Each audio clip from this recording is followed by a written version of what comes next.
Hello বন্ধুরা, welcome to my page Jhumur's lifestyle blogs. আজকে চলে এসেছি কেএফসিতে। কেএফসির চিকেন ফ্রাই আমার খুবই পছন্দ, আমার হাজব্যান্ডেরও অনেক পছন্দ, তাই আমরা চলে আসলাম আজকে চিকেন ফ্রাইস খাবো। এদের অনেকগুলো সেট মেনু থাকে, নাম্বারিং করা থাকে, 1 নাম্বারে এটা, 2 নাম্বারে এটা। তো আমাদের এখানে একটি ফেভারিট সেট মেনু আছে, যেটার সাথে চিকেন থাকে, 1 পিস ফ্রাইস, একটি স্ট্রিপ থাকে, 2টি উইংস থাকে, এবং সাথে কখনো আমরা বার্গারও নিই, কখনো আমরা রাইস বোলও নিই। তো আজকে আমরা রাইস বোল নিচ্ছি এই সেট মেনুর সাথে।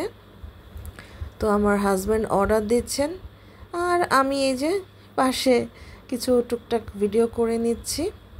আমরা চলে যাব উপরে, দোতলাতে ওদের যে বসার প্লেসটা আছে, ওখানে চলে যাচ্ছি। আর এই যে হালকা পাতলা একটু ভিডিও করে নিচ্ছি। ওই দিন মোটামুটি খালি ছিল কিছুটা, যেহেতু রাত 9টার মতন বেজে গিয়েছে। তো ওয়েট করছি, খাবার আসবে। ইন বিটুইন খাবার চলে এসছে। এই যে চিকেন ফ্রাইস ছিল, ওদিনের ফ্রাইটা খুবই মজা ছিল।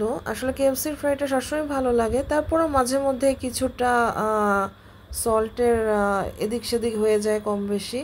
ওরা যে সিজনিংটা ইউজ করে ওটা অনেক সময় কম বেশি হয়ে যায়, তো বেশি হলে ভালো লাগে না, সল্টি হয়ে যায়। তো ওই দিনের ব্যালেন্সটা, মানে এই দিনের ব্যালেন্সটা খুবই ভালো ছিল। আর সামনে কোনো ক্রিস্পি খাবার থাকলে কার না ভালো থাকে। তো অমনি ঝাঁপিয়ে পড়লাম খেতে, রাইস উইথ ফ্রাইস।